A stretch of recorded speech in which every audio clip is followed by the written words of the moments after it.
Lihat, bening kan? Mana najisnya? Yang bening belum tentu suci, Tuan Ban. Sekarang biar tanah yang bicara. Hanya orang gila yang berani mempertaruhkan harga dirinya untuk berlutut di depan seekor anjing, dan orang gila itu bernama Abu Nawas. Baghdad mendadak mencekam saat Tuan Hamid, saudagar paling angkuh yang hartanya tak berseri, menginjak-injak aturan Tuhan dengan logika yang dianggapnya paling cerdas. Dia memamerkan anjing mahalnya dan berteriak, "Air liur ini bening. Jika mata melihatnya bersih, maka ia suci. Mengapa kalian menyembah aturan kuno tentang najis?" Tantangan maut pun dilempar. Abu Nawas harus membuktikan secara logika kenapa air yang bening bisa menjadi kotoran berat, atau dia harus menjadi budak pencuci kaki anjing seumur hidup. Ribuan orang menahan nafas saat Abu Nawas mengeluarkan senjata rahasianya, bukan kitab emas, melainkan segenggam tanah merah yang dianggap sampah oleh si saudagar. Tapi perhatikan baik-baik, karena dalam hitungan detik, Abu Nawas akan melancarkan serangan psikologis yang membuat Tuan Hamid nyaris pingsan karena jijik dan mengakui bahwa emas yang ia miliki sebenarnya berlumuran kotoran yang tak bisa dihapus oleh parfum termahal di dunia. Bagaimana mungkin segenggam tanah bisa mengalahkan kilauan emas? Dan trik kotor apa yang digunakan Abu Nawas hingga membuat si saudagar sombong itu bertekuk lutut memohon ampun? Simak kisah Abu Nawas yang satu ini, karena apa yang akan Anda lihat akan mengubah cara berpikir Anda selamanya.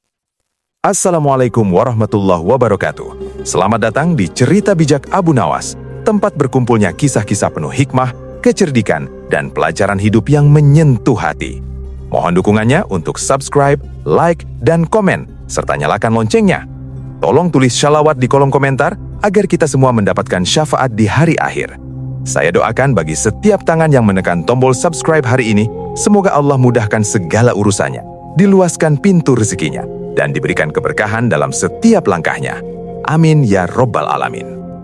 Pagi itu, kedai kopi Baghdad sudah riuh oleh suara adu sendok dan uap kapulagri yang menari-nari di udara. Namun, ketenangan para penyeruput kopi mendadak ambyar saat Tuan Hamid, saudagar kain yang hartanya kalau ditumpuk bisa buat beli separuh kecamatan, datang dengan gaya sombongnya. Di sampingnya, seekor anjing saluki berbulu klimis berjalan dengan langkah angkuh, seolah tahu harga kalungnya lebih mahal dari biaya sewa rumah warga di sana. Brak! Tuan Hamid menggebrak meja jati dengan telapak tangannya yang penuh cincin permata. Beberapa cangkir kecil melompat kaget, persis seperti jantung pengunjung kedai. Dengar kalian semua yang merasa paling suci. Suara Tuan Hamid menggelegar, bikin lalat yang mau hinggap langsung balik kanan. Abu Nawas yang lagi asyik mendinginkan kopi panasnya dengan cara ditiup-tiup syahdu di pojokan, cuma bisa geleng-geleng kepala. Aduh Tuan Hamid, itu meja nggak salah apa-apa kok digebrak. Kopi saya sampai masuk jalur pernafasan yang salah nih. Mau tanggung jawab kalau saya cegukan 1 jam? Keluh Abu Nawas sambil mengelap janggutnya yang kecipratan kopi. Tuan Hamid melirik Abu Nawas dengan tatapan meremehkan. Ah, kau ini Abu, selalu saja protes. Saya ini bicara soal kemajuan zaman. Lihat anjingku ini, dia mandi pakai minyak zaitun. Wanginya lebih harum dari parfum kalian. Tapi kenapa tiap kali saya lewat, kalian langsung angkat sarung tinggi-tinggi seolah-olah melihat monster? Bukan takut monster, Tuan, sahut seorang pemuda di pojokan sambil tetap memegang gelasnya kuat-kuat. Itu namanya jaga diri dari najis. Air liur anjing itu najis berat, Tuan. Tuan Hamid tertawa pertingkal-tingkal sampai perut buncitnya bergoyang lucu. Wah, kah. Itu masalahnya. Kalian ini cuma ikut-ikutan tanpa pakai logika. Coba sini, lihat pakai mata kepala kalian sendiri. Tuan Hamid mengambil selembar kain sutra putih yang harganya setara 2 ekor kambing, lalu membiarkan anjingnya menjilat kain itu berkali-kali. Slurp, slurp. Nah, lihat. Tuan Hamid mengangkat kain basah itu tinggi-tinggi ke arah sinar matahari. Bening, tidak ada warna, tidak ada bau busuk, tidak ada lumpur. Air liur ini jernih seperti air matamu kalau bokek, Abu. Jadi di mana letak najisnya? Secara akal sehat, kalau tidak kotor ya berarti bersih. Sederhana kan? Suasana kedai mendadak hening. Beberapa orang mulai saling pandang, merasa argumen Tuan Hamid ada benarnya juga kalau dilihat pakai mata. Abu Nawas meletakkan cangkir kopinya pelan-pelan. Tuk! Dia berdiri, merapikan sorbannya yang agak miring, lalu berjalan mendekati si saudagar. Tuan Hamid yang terhormat, Abu Nawas memulai dengan nada suara yang dibuat-buat berat seperti hakim pengadilan. Logika Tuan memang setajam gunting kain Tuan, tapi sayang gunting itu cuma memotong di permukaan kulit saja, belum sampai masuk ke pori-pori. Maksudmu apa, Abu? Jangan mau muter-muter pakai dalil yang saya nggak paham ya. Begini, Abu Nawas tersenyum misterius. Sesuatu yang bening belum tentu suci. Racun sianida juga bening, Tuan. Apa Tuan mau menjadikannya campuran teh pagi ini supaya lebih segar? Jangan memutarbalikkan fakta, bentak Tuan Hamid. Mukanya mulai merah padam. Air liur ini alami, bukan racun kimia. Oh, saya tidak bilang itu racun. Saya cuma bilang penilaian mata itu sering ditipu. Dan khusus untuk masalah ini, saya punya cara untuk membuktikan kenapa air yang bening ini sebenarnya punya sisi gelap yang tidak bisa dilihat mata, tapi bisa dirasakan oleh harga diri Tuan. Tantangan Abu Nawas. Tuan Hamid berdiri menantang. Oke, kalau kau bisa membuktikan secara logika, ingat, logika yang masuk akal bukan cuma kutipan yang bikin saya pusing. Aku akan mengaku kalah. Tapi bicara tanpa taruhan seperti kopi tanpa gula, pahit dan kurang semangat. Setuju? Apa taruhannya? Tanya Abu Nawas sambil membusungkan dada. Kalau kau bisa membuktikan liur bening ini najis, aku akan mentraktir seluruh fakir miskin di pasar ini dengan nasi kebuli kambing guling paling enak se-Baghdad. Tapi jika kau gagal, kau harus mencuci kaki anjing ini setiap kali aku mau masuk masjid selama 1 bulan. Gimana? Gelak. Orang-orang di kedai menahan ludah serempak. Abu Nawas sempat membayangkan dirinya harus memegang kaki anjing setiap hari. Tapi demi perut para fakir miskin, dia menjabat tangan Tuan Hamid dengan mantap. Deal! Siapkan kambing-kambingnya Tuan Hamid. Karena besok Tanah Merah akan berbicara. Suasana di kedai kopi yang tadinya cuma riuh rendah suara orang menyeruput, mendadak jadi hening kayak kuburan pas malam Jumat. Semua mata tertuju ke pojokan, tempat Abu Nawas masih asik meniup-niup kopinya yang tinggal setengah. Dengan santai, Abu meletakkan cangkirnya, lalu menoleh ke arah Tuan Hamid yang masih berdiri sombong sambil memegang kain sutra basah itu. Tuan Hamid, panggil Abu Nawas dengan suara datar, tapi bikin telinga semua orang langsung tegak. Tuan bilang air liur anjing itu bersih karena bening, kan? Tepat sekali, pakai mata Abu. Bersih, nggak bau, nggak ada lumpurnya. Masa hal begini dibilang najis berat? Sahut Tuan Hamid sambil mengibaskan kain sutranya di depan muka Abu Nawas. Abu Nawas tersenyum tipis, tipe senyum yang bikin orang yang kenal dia bakal langsung ngerasa was-was. Tuan, kalau patokannya cuma mata, dunia ini bisa kacau. Tuan tahu racun sianida? Bening kayak air zam-zam. Tapi kalau Tuan minum, ya wassalam, besok kita tahlilan di rumah Tuan. Air kencing bayi juga kadang bening. Tapi apa Tuan mau pakai buat parfum di baju sutra mahal Tuan itu? Pengunjung kedai mulai cekikikan. Tuan Hamid mukanya langsung berubah jadi merah padam kayak kepiting rebus yang lagi kepedesan. Jangan ngaco kamu Abu, itu kan racun, ini alami. Air liur ini nggak bikin mati, bentak Tuan Hamid sambil menggebrak meja lagi. Brak! Saya nggak bilang itu bikin mati Tuan. Saya cuma bilang jangan percaya sama yang bening-bening. Mata manusia itu sering ketipu. Nah, karena Tuan ini saudagar yang katanya paling logis se-Baghdad, gimana kalau kita buktikan secara logika? Tantang Abu Nawas sambil merapikan sorbannya yang sedikit miring. Tuan Hamid membusungkan dadanya yang buncit. Oke, saya terima. Tapi kalau cuma debat kusir mah bosen. Kita pakai taruhan gimana? Biar seru, biar ada semangatnya. Abu Nawas mengelus jenggotnya sebentar. Boleh, apa taruhannya? Tuan Hamid melirik anjing salukinya yang lagi asik menjelati lantai kayu kedai. Sebuah ide licik muncul di kepalanya. Begini, kalau kau bisa membuktikan secara logika, ingat ya, logika yang masuk akal, bukan cuma kutipan-kutipan yang saya nggak paham. Maka aku akan mentraktir seluruh fakir miskin di pasar ini dengan nasi kebuli kambing guling paling enak di Baghdad. Pesta besar. Wah, menarik itu. Mata Abu Nawas langsung berbinar membayangkan piring-piring nasi kebuli yang melimpah. Terus kalau saya gagal, Tuan Hamid nyengir lebar. Giginya yang penuh emas kelihatan berkilau. Kalau kau gagal, hukuman buatmu simple tapi berkesan. Selama sebulan penuh, setiap kali aku mau masuk masjid untuk sholat, kau harus standby di depan pintu gerbang buat mencuci kaki anjingku ini sampai bersih. Pakai sikat, pakai sabun, dan gak boleh ada bau prengus sedikit pun. Gimana? Glek. Orang-orang di kedai menelan ludah serempak. Mereka membayangkan Abu Nawas, sang cerdik kebanggaan Baghdad, harus berlutut di depan kaki anjing tiap 5 waktu sholat. Waduh, berat juga ya. Gumam Abu Nawas sambil garuk-garuk kepala. Nyuci kaki anjing sebulan penuh. Bisa-bisa punggung saya entok, Tuan. Kenapa? Takut? Ejek Tuan Hamid sambil tertawa mengejek. Katanya jenius, masa ngebuktiin barang bening aja nggak bisa? Abu Nawas menatap langit-langit kedai sejenak, lalu menatap kerumunan fakir miskin yang biasanya mangkal di depan pasar. Bayangan daging kambing yang empuk dan nasi bumbu rempah yang gurih mengalahkan rasa takutnya. "Oke, deal, kesepakatan," teriak Abu Nawas sambil menggebrak meja dengan semangat yang gak kalah heboh. "Brak! Saksi ya semua," seru Tuan Hamid ke pengunjung kedai. "Besok kita kumpul lagi di sini atau di alun-alun. Aku mau lihat gimana cara si Abu ini ngelawan logika air bening pakai otak miringnya." Tuan Hamid berjalan keluar dengan langkah mantap, diikuti anjingnya yang ekornya berkibas-kibas sombong. Sementara itu, Abu Nawas duduk kembali, menghabiskan sisa kopinya yang sudah dingin. "Bang Abu," whisper Hamid kecil tetangganya yang usil. "Beneran mau nyuci kaki anjing? Si cantik itu galak loh kalau kakinya dipegang." Abu Nawas cuma nyengir licik. "Hamid, kamu tenang aja. Mending sekarang kamu asah sendokmu yang paling gede. Besok kita bakal pesta kambing guling paling nikmat seumur hidup kamu." Abu Nawas melenggang pergi sambil bersiul-siul kecil, sementara otaknya mulai berputar kencang kayak kincir angin yang lagi kena badai. Dia tahu, untuk ngalahin orang yang hatinya sudah tertutup emas, dia nggak butuh dalil yang panjang lebar, tapi butuh sebuah trik yang bikin Tuan Hamid merasa jijik dengan logikanya sendiri. Abu Nawas tidak langsung pulang untuk bertapa atau buka buku tebal. Dia justru memulai harinya dengan menjadi detektif partikulir.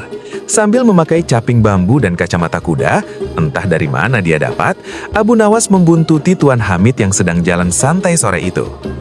"Bang Abu, ngapain nungging-nungging di balik semak?" bisik seorang tetangga yang lewat. "Shh, diam, gue lagi melakukan observasi ilmiah tingkat tinggi," bisik Abu sambil memegang buku catatan kusap.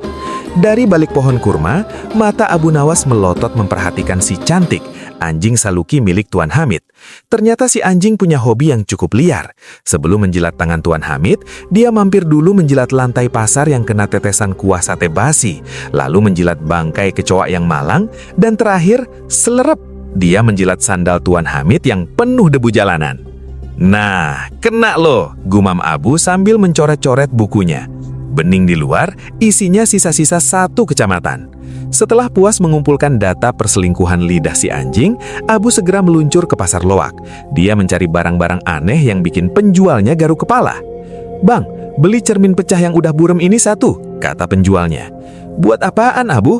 Buat ngaca biar kelihatan makin pusing?" tanya si penjual.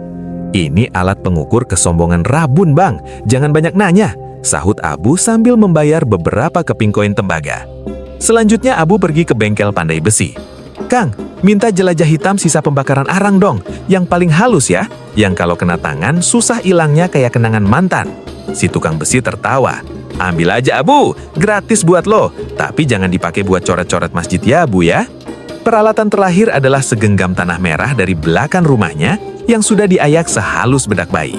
Sesampainya di rumah, istrinya sudah berkacak pinggang di depan pintu. "Bang, beneran deh, orang-orang di pasar udah heboh bilang kamu bakal jadi tukang sikat kaki anjing. Sekarang kamu malah bawa cermin burem sama tanah merah. Mau jualan kosmetik buat jin mau bang?" Abu Nawas nyengir kuda sambil naruh tas lempangnya di meja. "Istriku yang manis, ini namanya peralatan perang logika. Tuan Hamid itu pinter ngitung duit tapi buta soal pori-pori. Besok aku bakal buktiin kalau tanah merah yang dia anggap kotor itu adalah penghisap kotoran yang paling ampuh. Liur anjing itu punya perekat biologi sayang.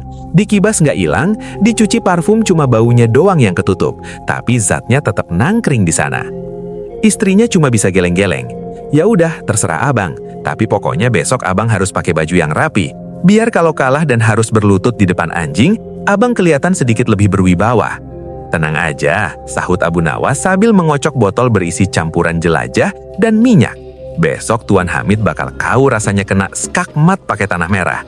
Dia pikir piring emasnya bakal tetap kinclong. Kita lihat aja nanti." Alun-alun Baghdad siang itu sudah mirip lautan manusia. Dari tukang jagal yang masih bawa pisau sampai nenek-nenek penjual sayur, semuanya tumplek-blek mau nonton debat abad ini. Suasananya riuh rendah, panasnya minta ampun, tapi semangat warga buat lihat Abu Nawas kalah atau menang nggak luntur sedikit pun. Di tengah alun-alun, Tuan Hamid sudah nangkring di atas panggung kayu yang sengaja dibuat tinggi supaya kelihatan gagah. Di depannya ada meja kayu jati, dan di atas meja itu, celing, sebuah piring emas murni berkilau-kilau kena sinar matahari sampai bikin silau mata penonton di barisan depan. Mana si Abu? Apa dia lagi sibuk beli sabun sikat buat nyuci kaki anjingku? Teriak Tuan Hamid sombong sambil tertawa lebar. Para pengawalnya ikut tertawa, sementara si cantik anjing Saluki itu duduk tenang sambil menjilat-jilat kakinya sendiri. Tiba-tiba, masa di bagian belakang terbelah. Sret! Abu Nawas datang! Abu Nawas datang! Teriak anak-anak kecil. Abu Nawas muncul dengan gaya paling santai sedunia, cuma pakai jubah lama dan tas lempang yang kelihatan berat. Maaf telat Tuan Hamid, tadi saya harus diskusi dulu sama tanah di belakang rumah supaya dia mau kerja sama hari ini, kata Abu Nawas sambil naik ke panggung dengan santainya. Sudahlah Abu, jangan banyak alasan, bentak Tuan Hamid. Ayo kita mulai pertunjukan ini. Lihat piring emas ini, bersih kan?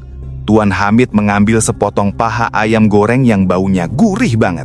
Hap, makan cantik. Dia meletakkan ayam itu di piring emas. Si anjing langsing berdiri dan selurp, serep. Nggak cuma ayamnya yang habis, anjing itu menjilati setiap sudut piring emas itu sampai basah kuyup oleh air liur yang berkilauan. Tuan Hamid kemudian mengambil kendi perak berisi air mawar yang sangat wangi. Biur! Dia menyiram piring itu, lalu mengelapnya dengan kain sutra putih yang mahal. Nah, lihat semuanya. Tuan Hamid mengangkat piring itu tinggi-tinggi. Cering, bersih, wangi, kinclong. Mana kotorannya? Mana najisnya Abu? Secara logika, kalau mata lihat bersih dan hidung nyium wangi, ya artinya ini suci. Ayo, mana sikatmu? Kaki anjingku sudah nunggu nih. Penonton mulai bisik-bisik. Wah, bener juga ya. Piringnya tetap kinclong. Abis ini Bang Abu beneran jadi tukang cuci kaki anjing. Abu Nawas maju selangkah, mukanya tenang banget. Tuan Hamid, Tuan jangan buru-buru pengen dipijat kakinya. Sekarang giliran asisten saya yang bicara. Abu Nawas merogoh tasnya dan mengeluarkan botol berisi jelaga hitam sisa pembakaran arang yang super halus. Tuan bilang ini bersih dan bening kan? Sekarang mari kita lihat wujud asli dari bening itu. Abu Nawas menaburkan jelaga hitam itu tipis-tipis di atas piring emas yang menurut Tuan Hamid sudah suci tadi. Puff! Keajaiban, atau lebih tepatnya horor terjadi. Jelaga hitam itu nggak jatuh ke lantai, tapi menempel dengan sangat kuat di permukaan piring. Tapi anehnya, jelaga itu nggak nempel rata, melainkan membentuk pola-pola aneh yang meliuk-liuk. Apa-apaan ini Abu? Kau mengotori piring emasku, bentak Tuan Hamid marah. Sabar Tuan, coba lihat polanya, sahut Abu Nawas kalem. Jelaga ini cuma nempel di tempat yang ada lendirnya. Lihat itu Tuan, itu pola lidah anjing Tuan yang tadi menjilat piring ini. Air mawar Tuan cuma menutupi baunya, tapi nggak bisa angkat lendir biologis yang nempel kuat di pori-pori emas ini. Jelaga ini membuktikan bahwa yang bening itu masih nangkring di sana, memegang emas Tuan kayak dosa yang nempel di hati orang sombong. Warga Baghdad melongo. Mereka bisa lihat jelas bekas jilatan lidah anjing itu sekarang berwarna hitam pekat di atas piring emas. Iya benar, itu bekas lidah anjingnya, teriak warga di depan. Wah, gila, ternyata air mawar nggak mempan, sahut yang lain. Tuan Hamid mulai berkeringat dingin. Dia mencoba mengelap jelaga itu pakai kain sutranya, tapi malah makin belepotan dan makin lengket. Nah, Tuan Hamid, Abu Nawas nyengir kuda. Logika mata Tuan tertipu oleh wangi parfum. Tapi jelaga saya jujur. Sekarang, apa Tuan masih mau bilang piring yang belepotan lendir hitam ini bersih? Atau Tuan mau saya tunjukin gimana cara tanah merah menghancurkan lendir bandel ini? Tuan Hamid cuma bisa mangap sementara jenggotnya mulai gemetar. Dia sadar, kali ini logikanya benar-benar mentok di tangan jelaga Abu Nawas. Alun-alun Baghdad mendadak senyap. Tuan Hamid yang tadinya berkobar-kobar, kini berdiri mematung menatap piring emasnya yang penuh bercak jelaga hitam pembentuk lidah anjing. Abu Nawas dengan gerakan santai mengambil sebotol air dan menyiram piring itu sekali lagi, lalu mengelapnya sampai jelaga itu hilang. Piring itu kembali berkilau, menyantulkan cahaya matahari yang terik. Nah, Tuan Hamid, Abu Nawas merogoh tasnya dan mengeluarkan sepotong roti tawar yang masih empuk. Piring ini sudah Tuan cuci pakai air mawar paling mahal. Sudah saya bersihkan juga dari debu hitam tadi. Sekarang secara fisik, piring ini kinclong lagi kan? Tentu saja, lihat silau kan? Wangi mawarnya juga masih semerbak. Jawab Tuan Hamid mencoba mengembalikan sisa-sisa wibawanya yang mulai rontok. Abu Nawas meletakkan roti itu tepat di tengah piring emas bekas jilatan si cantik. Kalau begitu, Tuan yang terhormat, demi membuktikan kepada ribuan warga Baghdad bahwa logika Tuan itu benar, bahwa liur bening itu suci dan tidak kotor, silahkan Tuan makan roti ini sekarang juga. Habiskan ya, jangan disisakan. Tuan Hamid mendadak pucat pasi. Matanya menatap roti putih itu, lalu melirik ke arah anjing salukinya yang baru saja pantatnya sendiri di samping kursi. Gelak. Suara Tuan Hamid menelan ludah terdengar sangat keras di tengah kesunyian itu. "Kenapa diam, Tuan? Ayo dimakan. Katanya bersih, katanya suci, katanya logis," sindir Abu Nawas sambil menaikkan satu alisnya. "Ayo makan, Tuan. Buktikan dong, buktikan kalau air liur itu fresh and clean," sahut warga lain sambil tertawa ngeledek. Abu Nawas mendekat, suaranya mengecil tapi tajam seperti sembilu. "Tuan Hamid, jujurlah pada nurani Tuan. Mata Tuan melihat piring ini emas berkilau. Hidung Tuan mencium bau mawar surgawi. Tapi kenapa tangan Tuan gemetar mau ambil roti itu? Kenapa bulu kuduk Tuan merinding?" Saya cuma..." Menggap-menggap Tuan Hamid seperti ikan kekurangan oksigen. "Itu karena jiwa Tuan tidak bisa dibohongi," seru Abu Nawas ke arah penonton. Air mawar Tuan Hamid cuma jago menipu indera, tapi tidak bisa menghapus hakikat najis yang sudah meresap ke dalam pori-pori emas ini. Hati Tuan menolak roti itu karena Tuan tahu, di balik bau mawar itu lendir anjing masih bersembunyi dengan sombongnya. Itulah bedanya bersih di mata manusia dan suci menurut aturan Tuhan. Tuan Hamid mundur selangkah, keringat jagung sebesar biji tasbih mulai mengucur dari dahinya. "Tapi secara akal sehat," potong Abu Nawas dengan cepat. "Akal sehat Tuan sedang berperang dengan rasa jijik yang alami. Tuhan memerintahkan kita mencuci 7 kali dengan tanah bukan tanpa alasan. Tanah itu jujur Tuan. Dia punya daya hisap yang tidak dimiliki parfum semahal apapun. Sekarang Tuan mau pilih mana? Tetap gengsi dengan logika bening Tuan tapi selamanya merasa jijik, atau biarkan saya bersihkan piring ini dengan cara yang benar?" Tuan Hamid akhirnya menyerah. Dia tidak sanggup membayangkan mengunyah roti yang sudah terkontaminasi bayangan lendir si cantik. "Oke Abu, oke, aku nyerah. Jangan suruh aku makan roti itu. Aku emang merasa mual cuma ngelihatnya. Ternyata benar, rasa jijik ini nggak bisa diilangin pakai air mawar." Alhamdulillah, akhirnya Tuan sadar kalau nurani itu nggak bisa diajak debat kusir. Sabar ya warga Baghdad, kambing gulingnya sebentar lagi diproses. Tapi sebelum itu, biarkan tanah merah saya bekerja. Abu Nawas menyingsingkan lengan bajunya sampai ke siku. Gayanya sudah seperti koki bintang 5 yang mau menyiapkan hidangan raja. Ia merogoh tas selempangnya dan mengeluarkan kantong kecil berisi tanah merah yang sudah diayak sehalus bedak tabur. "Tuan Hamid dan warga Baghdad sekalian," teriak Abu Nawas sambil mengangkat kantong tanah itu. "Perhatikan baik-baik, ini bukan tanah sembarang tanah. Ini adalah penyerap kotoran alami yang sudah disiapkan Tuhan untuk manusia-manusia yang terlalu percaya pada parfum." Tuan Hamid yang mukanya masih pucat gara-gara hampir disuruh makan roti lendir tadi, cuma bisa menonton dengan dahi berkerut. "Abu, lu beneran mau ngosrek piring mas gue pakai tanah itu? Lecet dikit, lu gue suruh ganti ya." "Aduh Tuan, emas lecet bisa dipoles lagi. Tapi kalau iman lecet gara-gara sombong, itu yang susah obatnya," balas Abu Nawas santai sambil mulai mencampur tanah merah dengan sedikit air sampai jadi pasta kental. Ia mulai menggosok permukaan piring emas itu dengan tanah. Srek, srek, srek. Suara gosokan itu terdengar jelas di tengah kesunyian alun-alun. "Nah, dengerin ya tuan-tuan," kata Abu Nawas sambil terus bekerja. "Tanah ini punya partikel yang kasar tapi jujur. Dia punya daya ikat biologis yang bisa menangkap sisa-sisa protein dan zat mikroskopis dari liur anjing yang tadi bersembunyi di pori-pori emas ini. Air mawar Tuan cuma lewat doang, tapi tanah ini, dia masuk ke dalam, dia ikat kotorannya, lalu dia bawa pergi pas kita guyur pakai air." Abu Nawas kemudian membilas piring itu dengan air bersih. "1," teriaknya, lalu ia membilasnya lagi. 2, 3, 4, 5, 6, 7. Pada bilasan ke-7, piring emas itu berkilau dengan cara yang berbeda. Bukan sekedar mengkilap karena berminyak, tapi terlihat benar-benar segar dan suci. Bau mawar yang tadi menusuk hidung kini sudah hilang, berganti aroma tanah basah yang menenangkan. Abu Nawas mengambil sepotong roti baru dari tasnya. Penonton menahan napas. Tuan Hamid, perhatikan. Saya makan ini bukan karena saya lapar banget. Ya sebenarnya lapar juga sih. Tapi karena jiwa saya sudah tenang. Secara hukum Tuhan dan logika alam, piring ini sudah kembali suci. Hap. Abu Nawas menggigit roti itu dengan sangat mantap. Nyam, nyam, nyam. Dia mengunyahnya dengan ekspresi sangat nikmat. Seolah-olah roti tawar itu adalah roti lapis madu paling lezat se-Irak.